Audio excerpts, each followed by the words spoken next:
So throughout the history of the world, the major adjacent empires never had very long periods of peace. Like war was a part of how they dealt with conflict, right?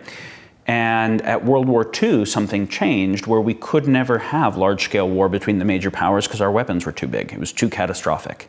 And so the post-World War II peace, the Bretton Woods world, is really unprecedented in the history of the world because the nuclear bomb is unprecedented in the history of the world. Until the nuclear bomb, we had the ability to totally mess stuff up locally, but we didn't have the ability to kill life on Earth, right? We didn't have the ability to induce existential risk. So that was the beginning of it, and that was from an evolutionary perspective, that's like a second ago, right? It's not much time that we got the bomb. And as a result, we said, oh, shit, we can't ever have wars again between these major powers, so how do we do that? Well, it also happens to be that the tech that gave us the bomb gave us the capacity for globalization. So let's make a globalization-based world where we're so economically interdependent that it's never profitable to go to war. It's more profitable to be in kind of trade and exchange with each other.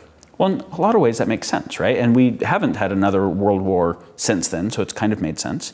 But of course, what that also does is it means that you have a globalized rather than a bunch of localized systems, so failures anywhere can start cascading to failures everywhere. So the system as a whole becomes very fragile. It's very interconnected, but also very fragile. And we saw this with COVID.